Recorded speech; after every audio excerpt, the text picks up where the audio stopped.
大家好，我是何仙姑，做中医育儿有数十年了，同时也是2个小魔王的妈。工作之余，我也会经常给家长们讲解在生活中如何去护理好宝宝的体质。身边的宝妈也经常在我这里拿方子给孩子调理体质，并会给我很好的反馈。从今天起，我会和大家分享一些育儿护理知识，以及宝宝常见疾病的调理方。夏天一到，持续性的高温天气，空调就变得必不可少了。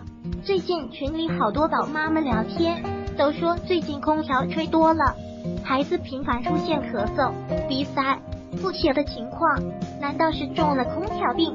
其实不一定，要知道孩子成长过程中，谁还没有个小病小痛呢？所以其实这些情况，我们自己就能用食疗法来调理，而不是动不动一紧张就给孩子挂水啥的。毕竟在带孩子方面，我也算是个过来人，我一向建议医师同源，并且从事育儿工作数十年之余，自己也知道了这些小方子，像积食、便秘、腹泻，这些都是一些简单的法子，材料也就是我们平时做饭用到的，绿色健康。准备好一个红苹果，苹果洗干净之后对半切开，去核，因为孩子小，所以一个苹果可以分来2次做。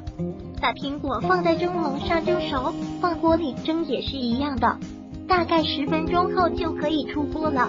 用勺子把苹果肉捣烂就可以吃了。一个苹果我一般分2次做给孩子吃，早晚各1次，只有孩子肠胃舒服的胃口才好。而且蒸苹果酸酸甜甜的，饭前吃小半碗也比较开胃。营养小贴士：苹果具有生津止渴、润肺除烦、健脾益胃、养心益气的功效。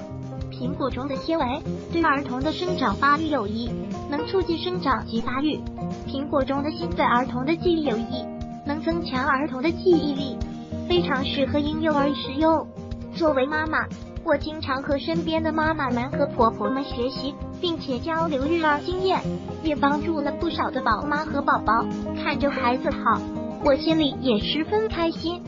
像常见的一些咳嗽啊、积食啊、便秘啊啥的，都不用太担心了呢。通常我都可以自己给孩子调度好，孩子现在身体也挺不错。